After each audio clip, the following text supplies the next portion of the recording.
Olha, gente, a importação e a venda de produtos proibidos ou sem nota fiscal, ainda falando desse assunto, movimenta o mercado bilionário aqui no nosso Brasil, hein? Só os maços e cigarros representam mais de 20% das apreensões feitas no país. A prática pode gerar prisão para os infratores por dois crimes. Observe aí, que muita gente confunde o descaminho e o contrabando. Você que está acompanhando a gente, sabe qual é a diferença dos crimes de descaminho ou contrabando? Tem gente que acha que é tudo a mesma coisa, mas na verdade eles são diferentes e têm penas variadas, como a gente vai acompanhar a partir de agora na reportagem. Coloca no ar. Descaminho. Uma palavra diferente, não é? Mas se usarmos de uma frase já ajuda a entender um pouco melhor. Por exemplo, a Polícia Federal apreendeu 300 relógios esportivos importados sem nota fiscal e sem qualquer comprovação de origem, somando quase R$750 mil em produtos. Um dos envolvidos já era investigado pelo crime de descaminho. Ah, mas isso não é contrabando? Bom, é até parecido, mas não é a mesma coisa. Os dois crimes ficavam no mesmo artigo dentro do Código Penal, que era o artigo 334. Então, dentro de um único artigo, a gente tinha tipificado os dois crimes, o crime de descaminho e o crime de contrabando logo após. Então, aí depois de uma alteração legislativa, em 2014, a gente teve a diferenciação, e a divisão desses tipos penais. No 334 ficou o crime de descaminho e foi criado o artigo 334-A, que trata do contrabando. E como são crimes diferentes, as penas também são diferentes. Quando a gente fala de descaminho, a pena é de 2 a 4 anos de reclusão. O que significa quando a gente fala reclusão, detenção? A reclusão, o regime inicial da pena é o regime fechado. Então, a pessoa não vai pegar um semiaberto inicial, tá? Quando a gente fala de contrabando, a pena é de 1 a 5 anos de reclusão. Então, a gente tem essa diferenciação aí de penas. Então, qual é efetivamente a diferença entre esses crimes? Quando a gente fala de descaminho, nós estamos falando de um ilícito tributário. A conduta tipificada no crime de descaminho é você não declarar e não pagar o imposto devido na importação, exportação ou consumo de algum bem. Então, a conduta é tributária. O bem jurídico protegido ali é a ordem econômica.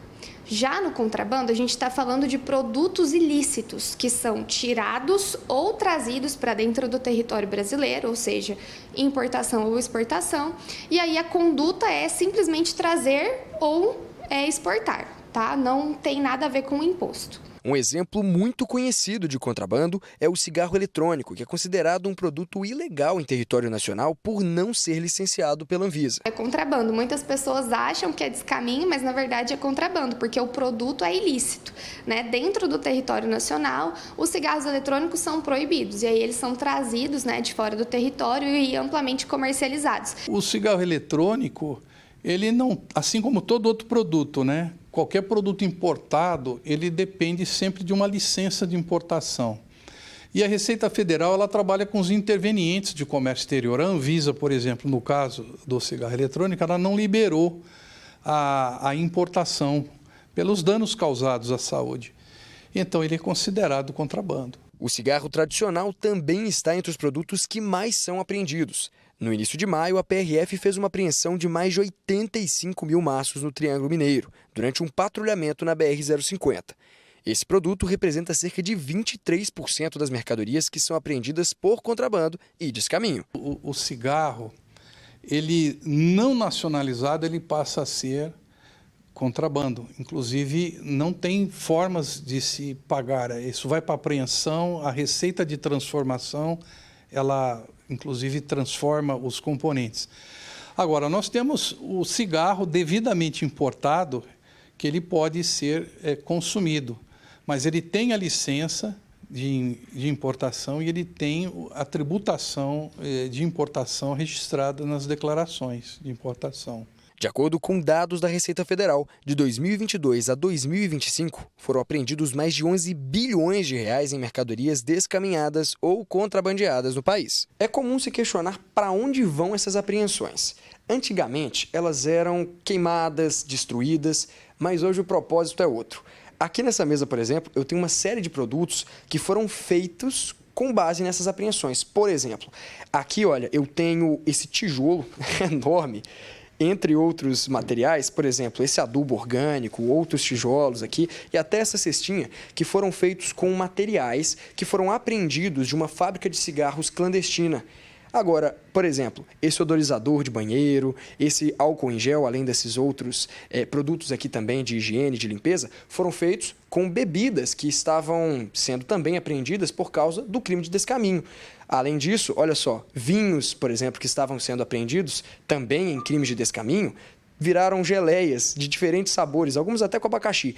E outro bem interessante, um produto de contrabando, aquelas TV Box, TVs piratas, estão se transformando em computadores que estão sendo distribuídos em escolas públicas para serem utilizadas pelos estudantes. Olha que interessante. E a Receita, quando apreende produtos que não tenham mais condição de ser reutilizados, ela transforma o produto, né? Como é o caso de muitos outros. Eu falei do cigarro, mas tem a bebida, né? O caso do vinho, né? O vinho também, quando de apreensão ilegal, né? Quando ele é apreendido, ele transforma em geleia. Tem muita coisa interessante. O TV Box, né? TV Box se transforma em computador para escolas. Então, a Receita está trabalhando muito em cima da receita de transformação. Pois é, e tem muita gente que infelizmente vive disso. A gente conhece porque a gente conversa. Às vezes vai até um local, por exemplo, o Paraguai. Eu nem imaginava, quando vim trabalhar aqui em Minas Gerais, que as pessoas saíam daqui, percorriam lá cerca de quase 2.000 quilômetros para ir até o Paraguai e trazer os produtos. Aí leva 4, 5 laranjas, porque tem a cota. São $300, me parece, a cota lá no Paraguai. Até aí você pode trazer. Mas só que tem gente que traz 10 telefones de luxo, 20 telefones e quer passar. E daí cai e perde tudo. Não tem como justificar, porque não pagou o imposto. Quer dizer, não é que perde. Você paga o imposto ali na hora, quando você é pego, você consegue levar o produto. Não paga, fica ali. E depois, também, além de tudo que o Lucas mostrou aqui na reportagem, a gente lembra que tem os leilões. A Receita Federal, 1, 2 vezes por ano, devido à quantidade de apreensão que ocorre de computadores, celulares, perfumes, por exemplo, eles fazem aqueles leilões e vendem os leilões, esses produtos contrabandeados, produtos aí mais baratos para a comunidade. Então tem isso também. Agora, o que dizer do cigarro, gente, que vem lá do Paraguai? É o famoso veneno de mata-rato. Isso aí, se o cigarro brasileiro já acaba com as pessoas, eu sempre costumo dizer, está fumando hoje, está pagando para ficar doente mais tarde. Imagine você fumar o cigarro do Paraguai, sem contar ainda nos cigarros eletrônicos, que isso aí a gente está vendo reportagem todo dia, que em curto espaço de tempo, 1, 2 anos, faz um mal danado que uma pessoa que fuma 30 anos de cigarro convencional. Então, gente, tem que tomar cuidado.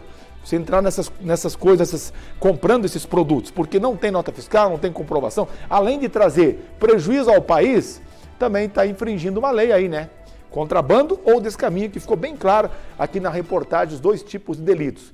Não vale a pena. Melhor comprar certinho, ou se vai lá no Paraguai, você tem a cota, traz a tua cota, tá tudo certo, consegue justificar e não tem problema. Ultrapassou isso, está cometendo um crime.